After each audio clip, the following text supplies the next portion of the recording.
By the middle of the 20th century, the map of the world was being redrawn.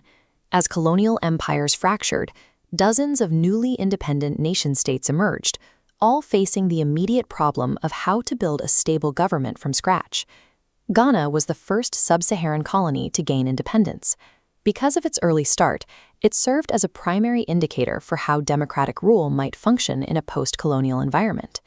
The central figure of this transition was Kwame Nkrumah. He led the independence movement and subsequently won the post-independence elections with a majority large enough to make him the country's first prime minister. Yet once he occupied the supreme position, the political logic shifted. Nkrumah leveraged that popular mandate to centralize power, turning the state into a dictatorship. As the historical record shows, he took very little time to transition into an absolute ruler. This specific case illustrates how a popular mandate can be used to dismantle the very democratic ideals that facilitated the leader's rise to power. Winning an election is a single event, but a democracy is a continuous system. Popularity alone cannot sustain a democratic state if the underlying architecture lacks internal constraints to limit that authority. Think of democracy as a specific engineering challenge. It is a mechanical system designed to dictate how power flows from a broad population into actionable legislation. Centralizing power allows a government to move with extreme speed. Democracies, however, are built with intentional friction. They slow the machinery down to ensure that various interests and perspectives are represented before a decision is finalized. We are going to deconstruct different models of this architecture to see why this systemic friction serves as a survival mechanism. Our goal is to determine if a high-speed authoritarian system is ultimately vulnerable because it lacks the capacity to self-correct. By analyzing the spectrum of democratic design, from minimalist electoral checks to complex participatory networks, we can map the structural components that provide a society with long-term resilience. Instead of treating democracy as a single, uniform concept, political scientists map it along a typology spectrum, starting with the simplest structural models. At the baseline is the minimalist model. In this architecture, people give their consent to certain leaders to rule over them, essentially choosing between pre-selected teams of political professionals. The logic of this model assumes that common people have an inability to understand the complex issues of the state, making specialized leadership a necessity. Structurally, this is a streamlined circuit. People connect to the state apparatus only during periodic elections. Between events, the governing elite operates the machine independently. A related view is the procedural model. This system relies on a strict rulebook to dictate every government action. The limitation here is that procedural rigidity can cause a government to ignore the immediate and real needs of its citizens in favor of simply following the rulebook. While minimalistic and procedural architectures provide administrative stability, they create a significant distance between the rulers and the ruled. To bridge that gap, we move down the spectrum to deliberative democracy. Here, the primary mechanism of power is rational discussion rather than a raw vote count. Because people must understand the requirements of a policy, decision-making is undertaken through public discussion to reach a consensus.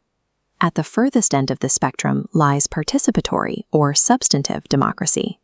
This model demands that citizens participate directly in making laws and policies. It argues that traditional representatives should be eliminated because they fail to represent the real needs of the people. The resulting schematic is an intricate web of connections.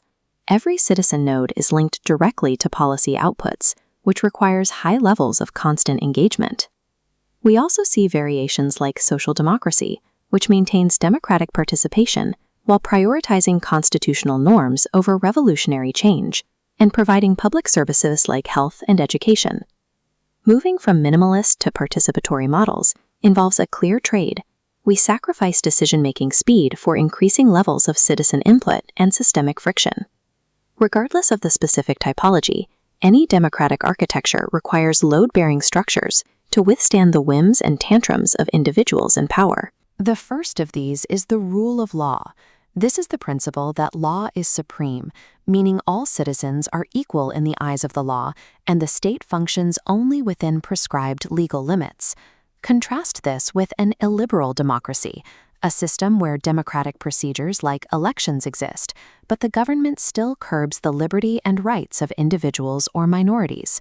To maintain the rule of law, the architecture requires a second pillar, an independent judiciary.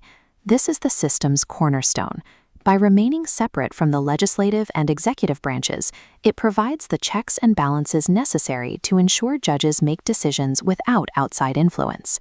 When these pillars are compromised, leaders can rise by undemocratic means while using tools like referendums to mask their autocratic intent, as seen in the case of Pervez Musharraf in Pakistan.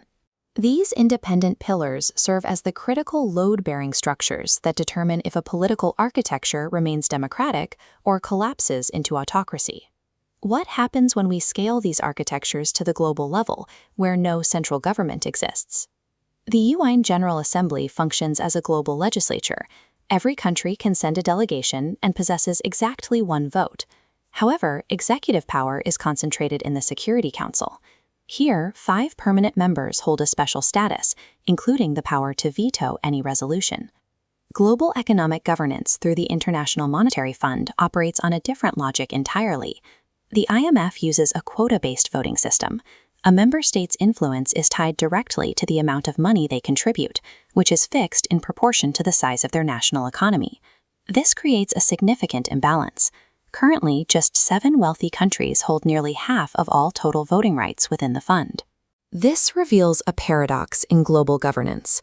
Institutions project democratic language through assemblies, but actual power structures often rely on a minimalistic, resource-weighted architecture.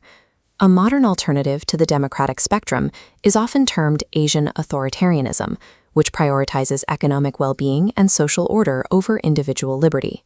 States like Singapore have achieved a record of economic growth that has sustained itself for decades, leading other nations like Malaysia, Thailand, and China to duplicate aspects of this model. The appeal lies in the speed of centralized command, which allowed these countries to achieve 8% growth rates under authoritarian rule. However, a critical evaluation shows that these systems suffer from a structural vulnerability. Because they lack public debate and a free press, they often lack the feedback mechanisms required to identify and address emerging disasters. In a centralized system, a policy mistake is not corrected, it is compounded. Without protest movements or opposition parties to flag a change in direction, the government can ignore a crisis until it becomes a catastrophe. While authoritarian rule can provide effective government for a decade or a generation, history shows it rarely provides good government over a sustained period of time. The perceived speed of autocracy is a trade-off. It moves quickly only because it has removed the institutional brakes required for safe operation. We must reevaluate the slow-moving architecture of democracy through the lens of long-term survival. The economist Amartya Sen observed a primary correlation between democratic feedback and the prevention of human-made disasters. He noted that democratic countries like India do not suffer from famines as non-democratic countries like China have. The logic is structural. Politicians concerned with re-election will not let their people starve. They are forced to be accountable to the population to maintain their positions. Accountability serves as a system-wide alarm. It forces the government to rectify its mistakes because it cannot afford to lose the support of the people at the time of the next election. When a crisis occurs, the friction of public debate, a free press, and judicial oversight forces the machine to stop and recalibrate its path. In the ultimate analysis, democracy is more effective than other forms of government because it is always willing to correct its own mistakes. Democracy functions as an institutionalized process of self-reform. It is a political architecture designed to identify, acknowledge, and resolve human errors through the same system that produced them.